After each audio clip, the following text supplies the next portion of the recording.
Okay. For this edition of Now Age Conversations called The Grand Theft of the 2016 Elections, I'm here with Paul Street, America's favorite Marxist White Sox fan. Ah, there you go. Yeah, and I think I'm accurate in that, right? You are America's favorite Marxist White Sox fan. I guess it's the one thing I share with Obama is his primary allegiance to the White Sox. Yeah, so not Marxism.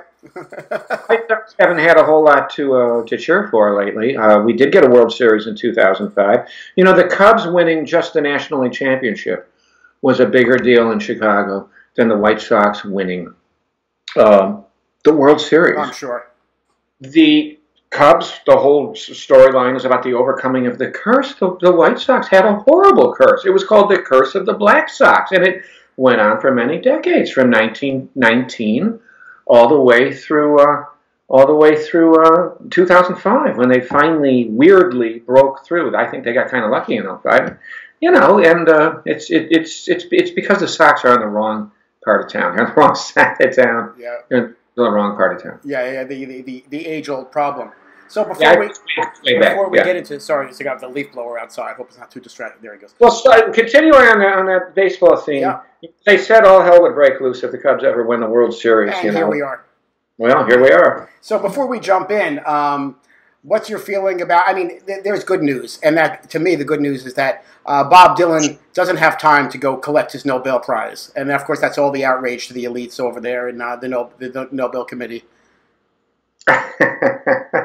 Well, he won't be playing at an inauguration ceremony for another dismal neoliberal dollar Democrat either, for Hillary Clinton. You know, I've been talking to a few people around here saying things, the sorts of folks who aren't as left of me, and I wouldn't have expected to hear it from them. They were saying, you know, if Hillary Clinton had won, we'd still just all be incredibly asleep, and we'd be thinking everything's kind of okay, and we really don't have to do anything. There's a kind of the Trump thing is an atrocity. Trump is a disaster. I don't see any point in downplaying how awful he is. I think we should sort of run with it. At the same time, you know, sort of in the sense that crisis can also be opportunity, right? That's almost a cliche, right? The Chinese word for crisis also means opportunity. Well, it's kind of true. It's there are silver linings in all of this, and one of them is that people are paying attention in a way that they just wouldn't be. Here I'm in Campus Town, America, they'd just be like, oh, everything's okay. And now they're really upset. They ought to be. But they need to take a look in the mirror when they're being so upset. But even some of that might happen now. Yeah. Well, I mean, that's sort of what I want to get into here is the sort of, you know, looking ahead to the horror of the Trump or the potential horror, but also the danger of not looking back. You know, in 2008, Obama told us, you know, we're not going to look back and we're not going to prosecute the Bush people for the war, you know, and there's danger in all that. Now, I just come across the news wires, as they say. Jesse Jackson is asking Obama to pardon Hillary. Which, you know, exactly, your head kind of spins around in circles. But your piece... I don't even know what to make of that. Of course, Jesse Jackson was a great big enabler of the Clintons and a big sort of character making them okay with trying to, at least with Black America, which of course was a disaster. And of course, Hillary had all kinds of problems with the black vote this time through. Yeah. So your piece today in Counterpunch, Beyond the Hollow Ones, really gets into a lot of this dynamic. I guess we'll get into here about the what's going on, also the theft. But you write in this one paragraph I thought was really getting at a crux of what I thought the dynamic, the real perverse part of this is. And you say, here in Iowa City, establishment Dems are busy adapting to the age of Trump they helped create. They are refocusing on their personal well-being. It was a, quote, stressful election. But life goes on, and it's not that bad, really, not for them anyway. Trump isn't going to take away their law practices, their tenured academic positions, their college football tailgate spots, their administrative posts, their comfortable pensions, their European vacations, their sumptuous homes, or their nice cars. You want to say anything about that? Well, you know, at the end of the day, these are people who have just loyally lined up behind a Democratic Party that has been selling out the working class, selling out the minority population, selling out livable ecology, you know, just all the way down the line as part of their subservience to the dominant neoliberal ideology that the Clintons, no less Democrats than the Clintons themselves, helped trailblaze back in the 1970s, 1980s, under the guise of the Democratic Leadership Conference. You know, and Obama, of course, is an epitome of that. And they've been shutting up everybody forever who questions that Washington consensus, that neoliberal and very militantly imperial drone bombing, regime-changing, nation-invading consensus that the Clintons and the Obamas, you know, have been key players in. And, you know, that just opens up the barn door. It always has. For the right wing. You know, you have this kind of deadly vacuum on what passes for the left side of the American political spectrum when it comes to the genuine articulation of popular anger, popular resentment. I mean, the upward concentration of wealth just continued apace under Obama, with no small help from Obama. I mean, he eagerly bailed out the very same financial institutions that had crashed the American and the global economy, that had altered policy in such a way as to ensure ever upward distribution of wealth. Bernie Sanders was right. Less than a tenth of the top 1% owns as much wealth nearly as the top 90%. What was it? 95% of the income gains in Obama's first term went to the top 1%. There was a collapse of particularly of black net worth, so that there's been a disaster. This period has been, almost without a slightest hint of protest from Obama, has been a disaster for, you know, black America. And then you just sort of open, and then you shame everybody. I think Sanders did much better than the Clintons expected it to. I think Sanders did much better than he himself expected to do. His appointed role was to sort of Judas goat or sheep herd votes for Hillary, and of course there's so much populist anger out there, so they ended up having to rig the election against him and slander his supporters and treat them with that kind of unfathomable disgust and elite class contempt that top Democrats always have, not just for radical leftists like myself, but for just sort of, you know, somewhat decent social democratish progressives in their own party's rank. It's written, that contempt is written all over WikiLeaks. It's written all over the editorial pages of the New York Times and the Washington Post. And, I mean, one of the ironies being that if they'd run Sanders, they probably could have pulled off. We can talk about that more, because there's also this issue of how the votes are counted and voter suppression. Yeah. But I think they probably, the exit polls look to me like they probably would have won if they won Sanders, because they had to torpedo him. And you just, when you destroy anything even remotely leftish on the Democratic side, you just create this resentment vacuum, this popular vacuum. It's nothing new in history. It's kind of part of how Hitler happened in the early 1930s. You know, because people know they're getting screwed. Yeah. And the Democrats won't tell them that they won't articulate that, and they particularly won't articulate who's screwing them. And if the Democrats, you know, are the liberals in Germany in the 1930s, or the social democrats in so-called in Europe in the 21st century, aren't going to meaningfully articulate that, well, goddamn, someone else is going to come along and take charge of that mass anger and give it a really ugly, you know, and give it a really ugly kind of flavor. And that's what's happened again. I mean, it happened with the Tea Party congressional elections in 2010, and again with the again with the same sort of folks doing very well in 2014. It kind of happened with Reagan in 1980. And now it's just sort of happened in a more dangerous way than ever before, because this is not just your normal, everyday, garden variety, Wall Street Republican manipulating populism in a very ugly kind of way. Now we have a kind of a proto, quasi, neo, whatever you want to call it. We do have something akin to a fascist in the White House. Most obviously, Steve Bannon, Trump's number 2, is an out-and-out alt-right. He's an extremely dangerous human being. Cretins like Rudolph Giuliani, who to me always struck me as a kind of closet fascist. Trump himself, who was an enthusiastic reader of Hitler's speeches. So it's not your normal garden variety Republican, is it? And the Democrats have done that. But at the end of the day, this is a very long-winded response to your question.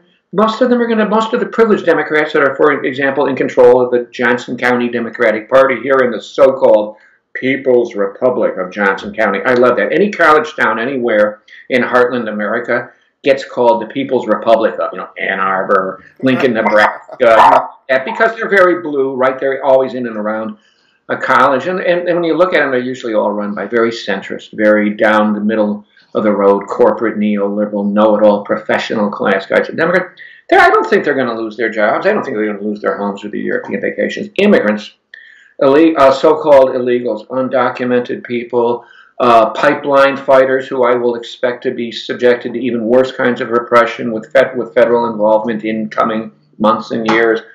African Americans, that Trump has talked about, it's insane, right? He said he wanted a national stop and frisk law. I've heard some leftists say that they wouldn't put it past Trump to criminalize Black Lives Matter and declare it a terrorist organization. There's all kinds of just horribly ugly crackdowns, and it's almost like people are liberals now are almost like fooling themselves and saying, oh, maybe it's not going to be that bad. He just had to say these nasty things to rile that right-wing, white racist debate. Of course, all white working class people are virulent racists, right, according to a lot of liberals. But he had to say these horrible things to rally that base. But once he gets in, we'll find out he's a pretty decent person. Well, he's got a crypto-fascist as his number 2, as his top advisor.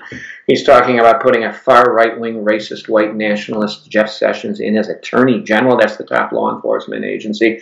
This is not okay. So you want to hand out safety pins to people, and so that they can feel a little bit safe. I mean, I get some of that. I understand why people are scared, but they are coming. They're going to do every damn thing they can. I don't think, I think the going after the middle-class professional Clinton-Obama types would be much further down the road of desperation, and more immediate targets are going to be more vulnerable, less white, less privileged people.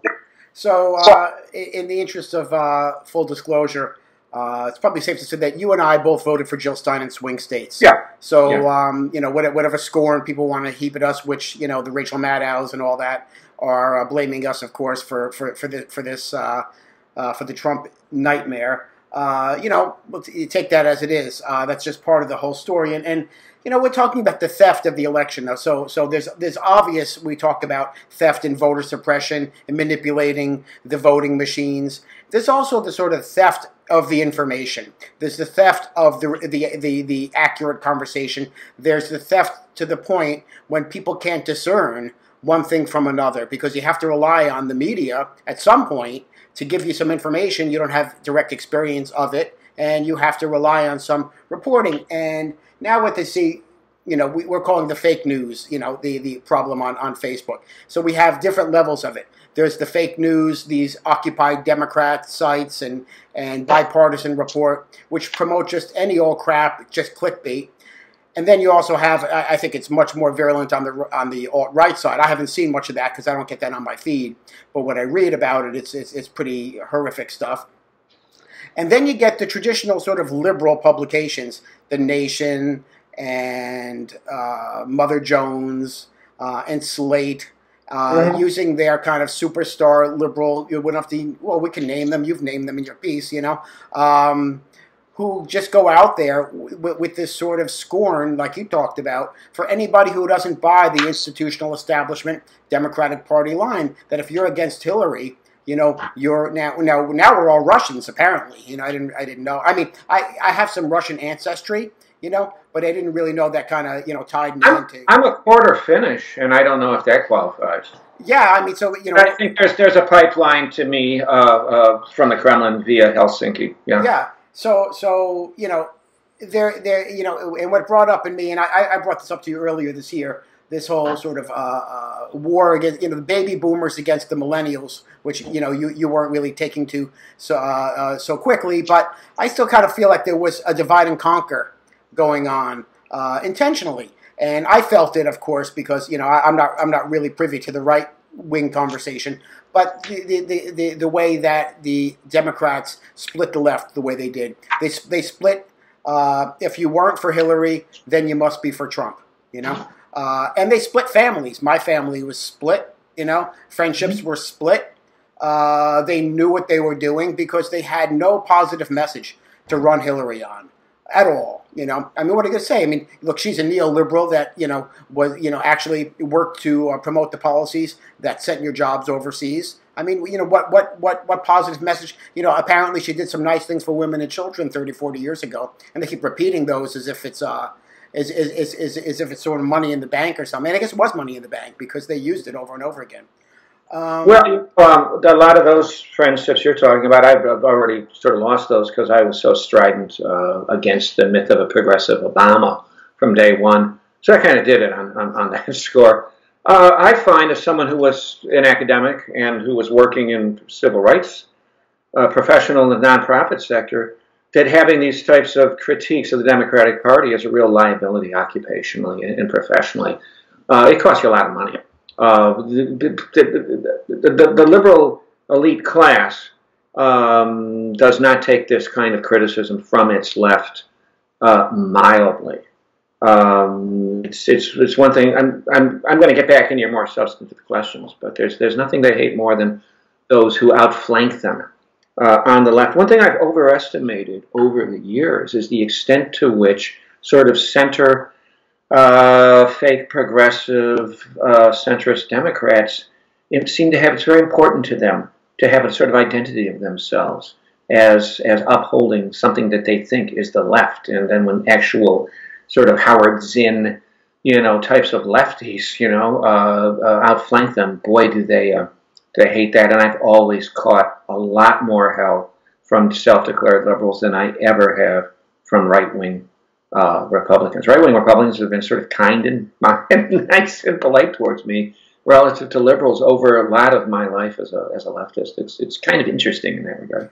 Yeah, well, so what Nader was putting forth about this sort of union of left and right, unaffiliated people, unaffiliated with the two parties, that people on the left had more in common.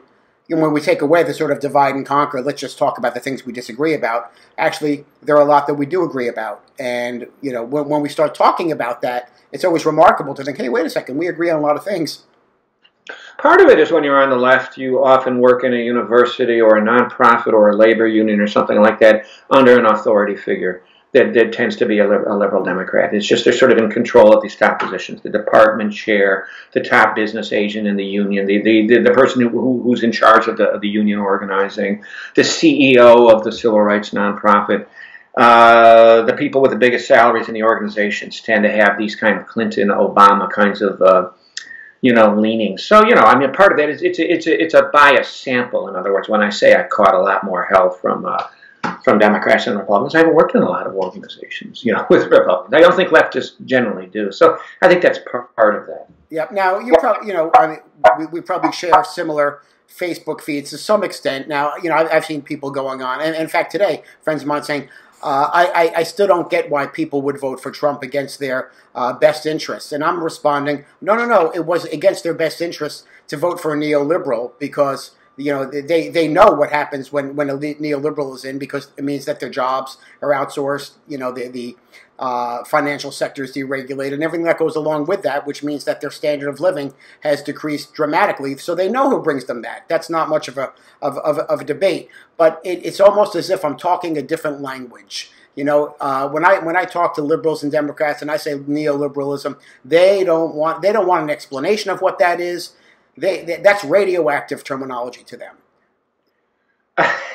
Well, you know, I think that it's true. A lot of people who voted for Trump voted against their best interests, and we're going to see that. It's going to be very interesting. I mean, I think the media loved Trump on numerous levels, including one is that he's very useful for the project of slandering populism. I mean, populism, as I understand it, is in opposition to the overconcentration of economic wealth and power. It's not a sort of fascistic right-wing rallying of Amerikaner racists and nationalists against immigrants and all that. I suppose there's arguments about whether populism is really right-wing or left-wing, but for me, my concept of populism has always been very much kind of like the Populist Party platform in the early 1890s. Of course, racism came along and became a problem for the Populist Party after that. And, you know, Trump is just sort of perfect. It's amazing to read the New York Times and the Washington Post who just constantly refer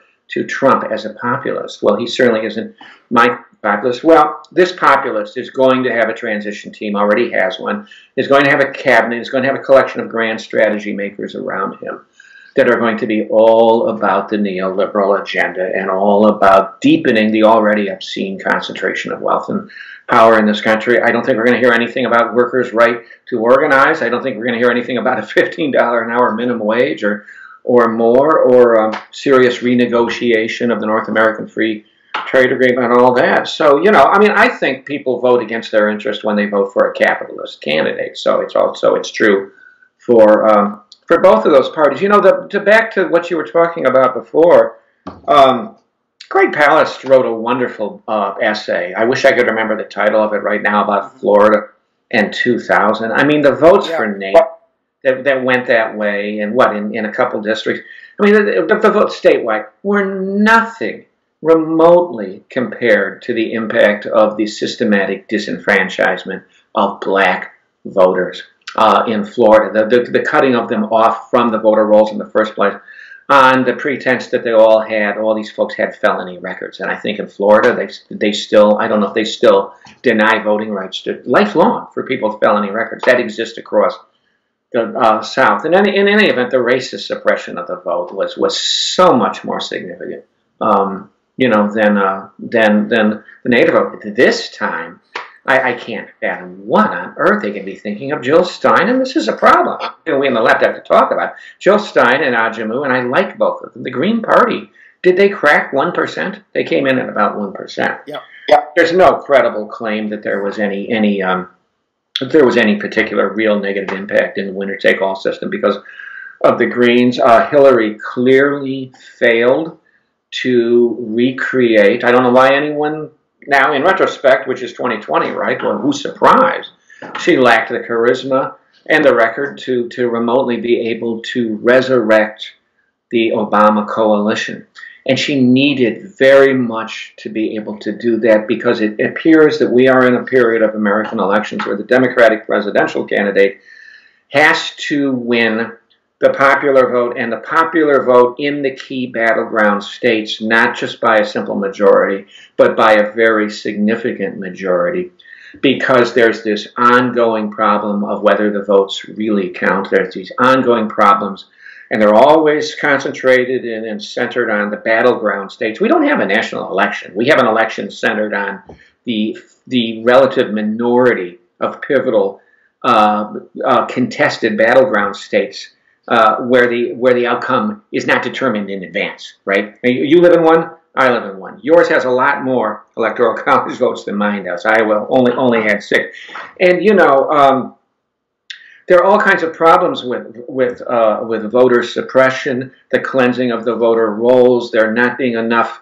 ballot boxes in minority neighborhoods, the intimidation of minority voters on various levels. The belief among many poor minority people that they don't actually have the right because they don't have a photo ID or because they have a felony record. There's that.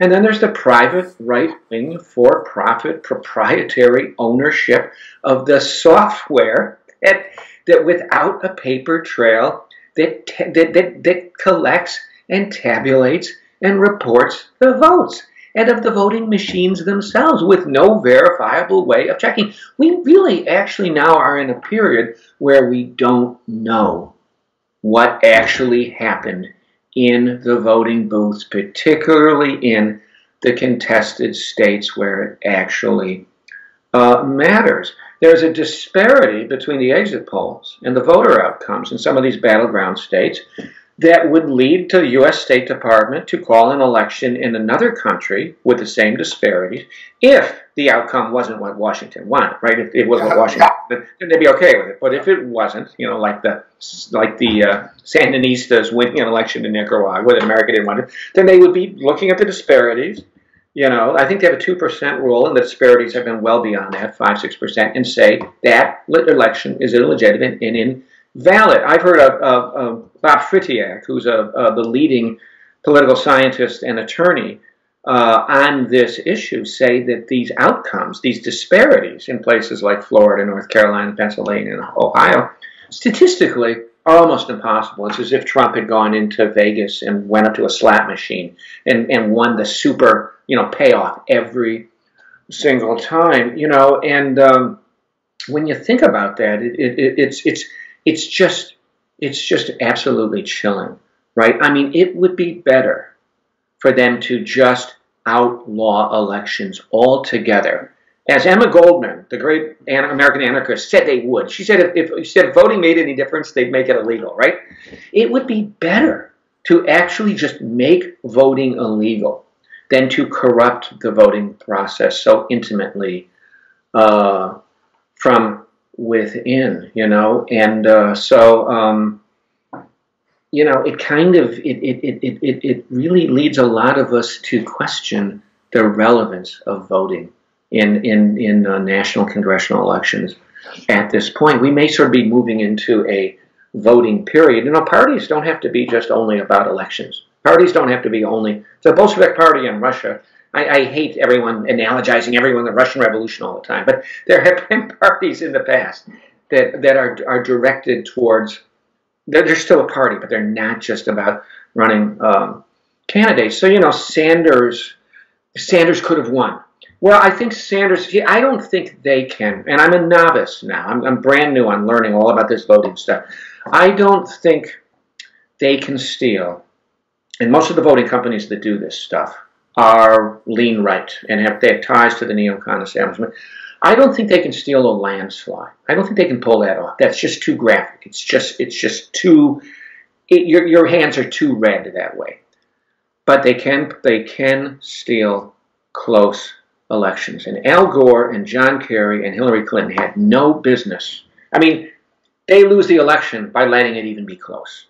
And they have no business letting a lunatic like Trump or a doofus, a moron like George W. Bush, making it close 2 times in a row. Close to steal. Well, I mean, the fact that almost 100 million voters didn't bother to show up and cast a vote. I mean, that's the indictment right there. To me, it's right. Less like we're gonna kind of look at the margins and say, okay, because it was close enough and all that. She lost it because the people didn't come out and vote for her. Right. And numbers are considerably below the numbers that Obama could pull out. And to attack those people, which I hear people on the Democratic, from the establishment on down, how could these people, or if they don't vote, they have no right to complain, that whole thing. That's a statement right there. I'm not voting. These lesser evil people are part of the problem. When the Democratic Party knows all the time that at the end of the day, no matter how right-wing it becomes, no matter how interventionist it becomes, no matter how Wall Street bailouting it becomes, no matter how ecocidal and pro-fracking it becomes, that at the end of the day, leading left luminaries and progressives will be there to have its electoral back, right? Influential people, and I'm not going to name names, but when they know that no one anywhere is going to draw a line in the sand and say, you shall go no further right and still get my vote. When they know that, it becomes a self-fulfilling prophecy where the politics of fear creates its own viciously circular self-justification. It just incentivizes them to become even worse. And the worse they become, the less people want to vote for them. And the less they can mobilize voters. I call them the dismal, depressing, demobilizing dollar Democrats. And the more they demobilize their own one-time FDR, New Deal, Great Society base, the more they open the door for the Republican Party, and the crazier the Republican Party becomes. And the crazier the Republican Party becomes, the more the dismal Democrats get to point at them and say, "Oh, they're crazy, they're awful. You must vote for our candidate." It's like a vicious circle, and it just goes around and around. And one of my problems with what happened with the Greens is all that large population of the population, which have already boycotts the election, right? In a passive way. I mean, a boycott is an active kind of campaign, so I don't want to give the non-voting the dignity, as if it was an organized, boycott. But that does happen in third world countries where, the elections are so absurd, like the Nigerian dictatorship is just having a shadow election. They actually use that phrase. Maybe we're going to have to resurrect that phrase at some point. But, millions of people don't vote, and it's a shame that Jill and Ajahn and the Greens in general couldn't tap more into those non-voters and give them a reason to vote. On the other hand, I'm sitting here sort of explaining maybe why they were right, because if the Green Party had a really considerable, well, actually, who knows, right? Since a lot of the vote tabulators are Republicans, they might have liked Yeah. some district. Yeah. Well, also we have to remember that they're busy trying to get ballot access every 4 years, which is a horribly arduous task. Every state And is different. it's heroic work that they do, which is why I always honor it every 4 years. And remarkable people like Bruce Dixon getting the Green Party on the ballot in Georgia and elsewhere, Yeah. to me, I mean, along with having the progressive agenda that would save life on, a policy agenda that might save life on Earth, is one reason I do always go in and mark that ballot. Yeah. And that the fact that they just don't get the coverage, I mean, the coverage that they do get is, look, it's like they're Naderites, they're spoilers. I mean, I interviewed Jill Stein a couple of times. Some stuff about vaccines and go nuts on how Jill Stein is supposedly right. From the Harvard Medical School, she's supposedly anti-science, right? I interviewed her about this back in the spring, and I said, I'm not even going to ask you to comment because you're a medical doctor, and I know, Right. The third rail notion of just saying vaccines. But she said she stopped practicing medicine basically because she was tired of industry manipulation of the science, which made it impossible to practice proper medicine. I have relatives in medicine, and it's really quite remarkable what you hear about the bombardment by the pharmaceutical industry from them. But then, because I think it's important, because you and I, we agree on it, so we don't have to talk about it as much. But for people who are going to tend to be watching this, they're already horrified about Trump. But people need to know that still the reason for Trump is because the Democrats have been so dismal, and that under liberalism, for instance, science becomes a religion. So fluoride in your water, don't question that. Mercury in your vaccines. Oh, you're just a heretic. You're just crazy. And to trust everything that science throws at you. Even though that the facts came out this year that the sugar industry bought off Harvard Medical School, what was it, in the 70s, to demonstrate, it was saturated fat that causes illness, not sugar, and what happens then? The obesity, the diabetes crisis, of course, and then all the extended businesses that come from that. So maybe it's not all a mistake. Well, one part of science that I really agree with, and what am I trying to say? That is just dead on true, is climate change, anthropogenic global warming, which, by the way, is really, I'd like your listeners to know, capital-ogenic global warming, because we've never fundamentally altered the world ecology until the capitalist era. So many millennia, millions of years of human experience, we didn't. That can only happen under capitalism. That's an aside. But, I can't, it always amused me in a dark kind of way how excited I hear liberal Democrats getting about the fact, well, Obama and Hillary believe in climate science. Well, that's great. I'm glad they believe in climate science. They're also extremely close to, frackers. Obama opened up all kinds of offshore land to drilling and so on and so forth. His efforts against climate change were minimal, at best. And, not just due to Obama, but I think every year under Obama was the hottest year on record with no real dramatic change in that. Now that's something that's going to get catastrophically worse with Donald Trump. That is something where people should not be thinking, things might sort of be okay and sort out. He may have within his power in the next 4 years the capacity to tip livable ecology past just a simply disastrous point. Yeah. So that's the trade-off that we get with him and Hillary. So Hillary comes in, and we could have had World War III with Russia, and then we get Trump, who's climate denier. Choose your exterminism. Pick your poison, right?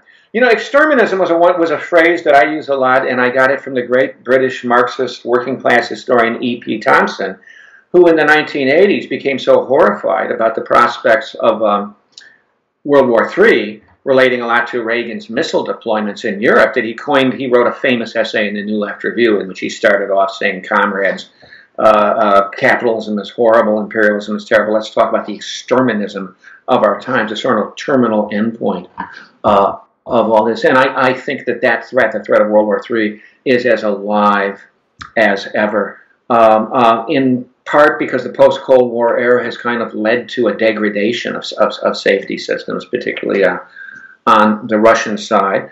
And yeah, I absolutely expected. I'm one who's always privileged the politics of the streets, the politics of occupation, the politics of shutting down pipelines, the politics of social movements beneath and beyond extravaganzas, electoral extravaganzas. I've always privileged that over electoral politics. I fully expected Hillary to squeak through, and for that politics that mattered most, social movement politics, the most urgent task, to be the rebuilding of an anti-war movement, which died.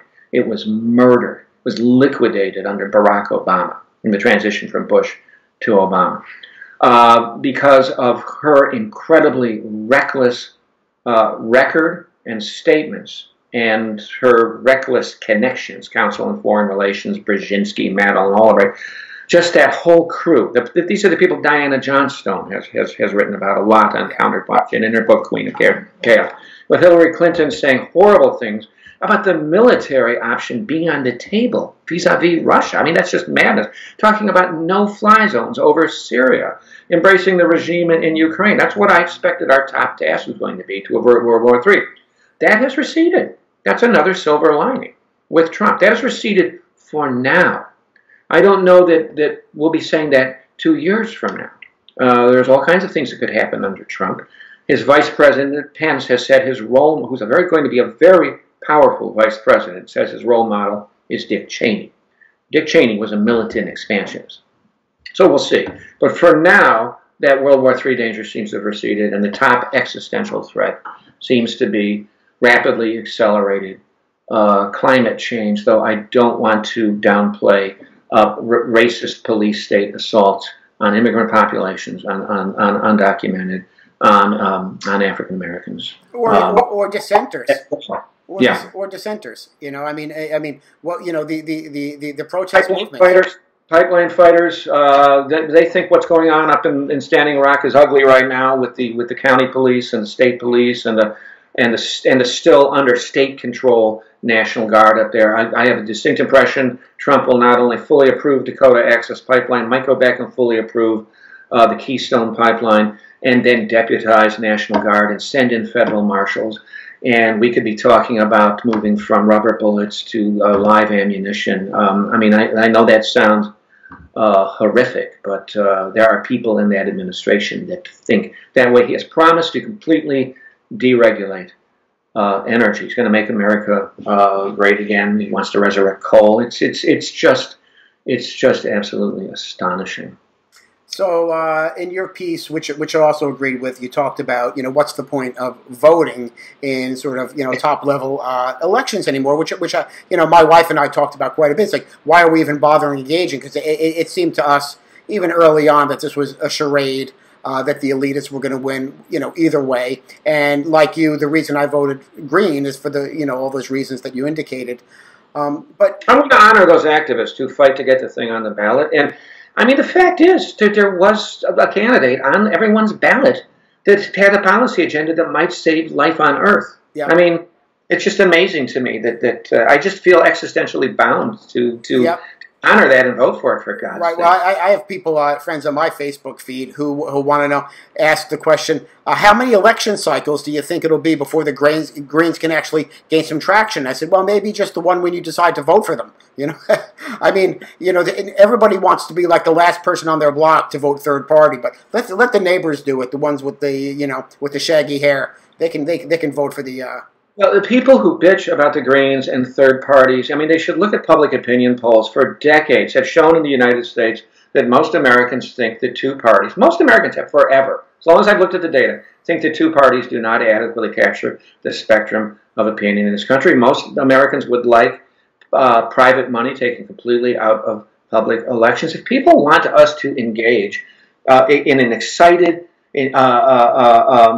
happy kind of way in the electoral process, then they need to work. And I think ironically enough, this work will be extra electoral work. It'll be social movement work. It'll be protest work, dissent work, to create an electoral and a party system that is actually worthy of passionate citizen engagement. And there is simply nothing remotely mysterious about the kinds of things that would need to be implemented to make that happen. Proportional representation, so that 5% of the vote means 5% of the reps, which means that's something you can build on. Nobody's going to win 51% the very first time they run a party and a candidate. Full public financing of elections. There needs to be instant runoff in elections, I think transitionally, so that people could feel free to vote for the Green Party or the whatever other left party, if Kashama Sawant wants to go national and run a socialist party, so that they could vote for her without being afraid that doing that is electing Ronald Reagan or George Bush or Donald Trump. I mean, that's a more transitional thing. Transitionally, I like transferable voting, where you would be able to simultaneously, if you felt that you had to make a lesser evil vote, which I never do, but if you did, that you could do it in the name of a left party, so that party could show that it's, that would give it bargaining power. Let's put it that way. Well, okay, Hillary Clinton, barely won, but and okay, Hillary Clinton got 30% of her vote from leftists. I'm not being clear, but you can go and show that you didn't vote for her under the guise of her own party, which is a message. You ought to listen to these people. And to people now think. Go ahead. All that, and besides, and on top of which, you cannot have remotely democratic process when 1% of the population owns 90% of the wealth. It's absurd. So now with people on the left thinking, some thinking that there could be a reformation of the Democratic Party.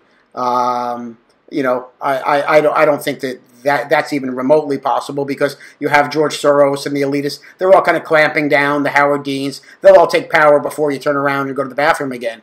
But in order to move forward now, it seems to me that the action needs to be really local. I mean, that's all that we really have. I mean, I don't know how I'm going to go out and change what's going on a national level, or that you are, but I mean, we could go out and do what we do in our local environments. I mean, you told me yesterday you were out demonstrating locally, and I think that's really all that any of us, so many people feel powerless, What we were doing locally was, some of what people do and what leftists do is rather sort of modest, and that's fine. It was an opportunity to have a number of conversations with people on the streets of Iowa City, and I'm very glad I did it. And what we were doing was leafleting outside two of the main banks in Iowa City that have big offices and tellers and carpets and everything in their banks, right? In downtown, one of them was U.S. Bank, the other one was Wells Fargo, and the problem was that both of them are significant investors in the Dakota Access Pipeline, and which is tearing up land, has torn up land, and brought in this long ecocidal black snake in 18 Iowa counties. And it's fascinating. Sometimes you just have to go out and talk to people. People have to put their smartphones down.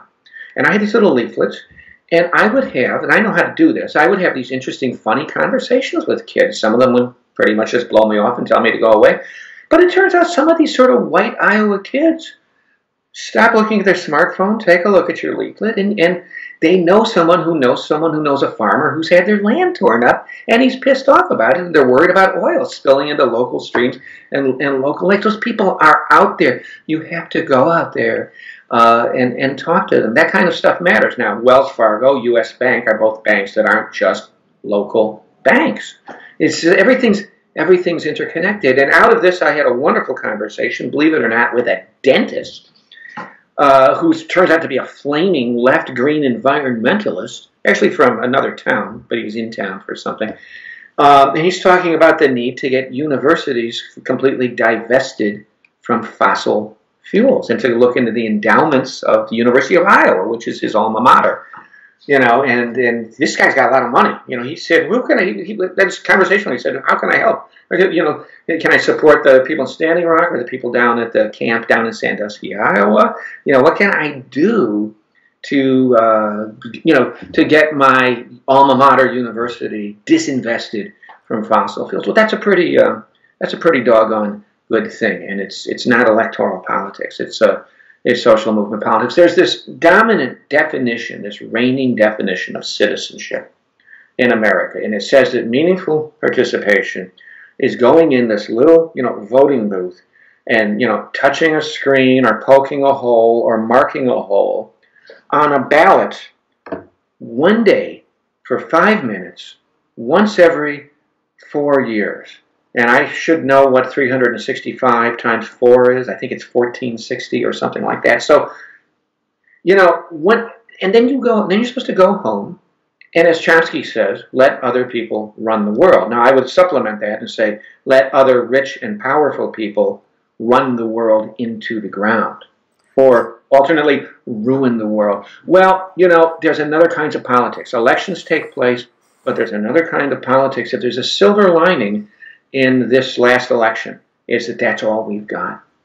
Really, we cannot be fooled by this nonsense. Now, these assholes, these neoliberal dollar Democrats, are doing everything they can to grab a hold of the social movement politics that's going to arise in response to Trump. They're even trying to wrap their hands around the anti-Dakota Access Pipeline struggle, I notice here. They're trying to wrap their sinister, lecherous arms around the struggle for immigrant rights. And we can't let them do that. We have got this time to develop a kind of politics that can't be co-opted by a big get out the vote for the Democrats campaign. One of the dangers, I'm going to wrap this point up, I really am, the dangers of a Republican being in is it does feed this kind of sense that what's wrong with the country is that the wrong party is in. And so the fix then, if that's the narrative, then the fix is to get a Democrat back in. That ain't going to fly anymore. That's just done. We're going to have to build the kinds of movements that can resist that. So let's take a kind of backlash advantage of these horrible reactionaries, but to build the kinds of movements that are resilient to the pitfalls of electoralism. And now that I'm looking at all this voting machine stuff and software stuff, what would the point be anyway? They're not even properly counting the votes or properly letting particularly the minority voters into the booths in the first place. So we're going to have to think of party and politics in a more revolutionary, radical kind of way. Start local, but I think there's things on a national level. I will participate if people can organize it. Maybe I can try and help in a general strike if that really becomes some momentum for that on Inauguration Day in January 20th. That's not just local; that's national. I would try to advance that at least, give it a shot. Right? And there are marches on Washington planned, which I might participate. Not in the Women's March because I don't think I'm invited to that one. But I think there's an all gender march on the next day. all gender. Well, I'm actually thinking of coming down to Washington for January 20th. I don't know if I can swing it, but it'd be nice to just shut that down completely. I've been to Washington, as I'm sure you have, for various events in the past, and it's supposed to be our city. It's supposed to be the citizens' city. I will say that I was in Lafayette Park on August 9th, 1974. Oh, wow. And I watched the helicopter take off with our old friend, Mr. Nixon, waving goodbye. And it just serendipitously, on a summer camp trip, happened to be in Washington. And he decided to resign that day. And we went down and watched him leave. So I'm happy to be back for another momentous occasion. Well, I'm not going to miss Barack Obama flying off in that helicopter. I'm going to say so long, you son of a gun. He threw everybody absolutely completely under the bus, and all this talk about a peaceful transition and making everything okay and reassuring Europe and trying to reassure the citizenry and talking about law and order. Well, you son of a bitch, and you folks, you dismal dollar, you can delete that if you want to, you dismal dollar Dems, you would prefer to hand power over to fascists, right, than to actually be a somewhat social democratic party of the people that could win with big enough margins to get past these vote stealers, that get past the vote fraud. And I don't doubt that they could. If he'd really come in and done single-payer health insurance and done the Employee Free Choice Act, to when he had Democrats in both houses of Congress, to re-legalize union organizing, done a really big stimulus with a major green jobs program and start moving us to wind, water, and solar, off of fossil fuels that are leading to the end of a decent future. If he'd done all of those things and really pushed for them, Democrats would do that. I mean, I sort of hate to admit it because I don't like the Right, Democrats. it's If they did those things, they could stay in power. right. It's also important to remember that besides the loss of the White House this year, Democrats lost in all the state houses. I mean, the numbers are like the worst since like 1922. If that's Here in correct. Iowa, the one thing keeping Iowa from being Wisconsin and the governor going after public sector workers' rights to collective bargaining was this one-person margin they've maintained forever in the state Senate, and that is now over. They lost that too. So now Branstad, who is an abject moron, evangelical, right-wing Republican, business Republican, is probably going to go after public sector workers' rights awareness and try to get AFSCME and SEIU out of the state pretty much altogether. You see, so when we talk about Obama, what he didn't do is he didn't build a bench. He didn't work hard to build nothing down party happened. I mean, he just sort of cut the umbilical cord, which is supposed to be a president's job. I mean, even Honest Joe, who was supposed to be, talk about whose turn next. Honest Joe. He came in with that unmitigated right-wing asshole, Rahm Emanuel, the mayor of my former city, Chicago, literally coming in as chief of staff and going, was it every Tuesday, to these little meetings of the so-called progressive, establishment in Washington, D.C., and lecturing them in no uncertain terms to shut the hell up and just let Obama do whatever he does because he has to, because the Republicans are so awful and so nasty. And then Obama went forward with a so-called healthcare reform that he wouldn't even let to task force, that he wouldn't even let his own doctor, Dr. Quentin Young, a well-known physician from Hyde Park, outside Chicago, or the legendary black congressman John Conyers from the Detroit area, because they were single-payer advocates, weren't even allowed to be part of the discussion, which is a replay with Hillary, with her secretive task force, where all the single-payer people, were kicked out, and all the drug and the big insurance company lobbyists were at the heart and the soul of the discussion, and then he did an epic bailout, telling the leaders of the top, 12 financial institutions in the country, the people out there with pitchforks, and I'm here to protect you. And they continue to expand the Bush-Paulson bailouts into the many trillions of dollars, and there's no bailout whatsoever for underwater, working class and African American homeowners. And what was it Bill Greider said early on in 2009, William Greider, in a post in a column in the Washington Post, he said, American people have learned a very blunt lesson about power, who has it and who doesn't. The government has all kinds of money for those who are already wealthy, and it doesn't have a cent, for everybody else, really, And I remember the punchline, throughout the country, where's my bailout? Well, that's what you get. That's what you get, Barack Obama. And now, this is ignominy. The way he's leaving is it's a disgrace. He's leaving with his tail between his legs, and it is richly deserved. Frankly, I'll be as happy to wave goodbye to that helicopter as I was to wave goodbye to George W. Bush's helicopter in 2009. Good riddance. Slither back under that slimy, vacuous or repressive neoliberal rock you came out from under. And I knew that from day one because I'm from Chicago. I was working in the civil rights community in the south side of Chicago when Obama was a state senator with the district on the south side of Chicago.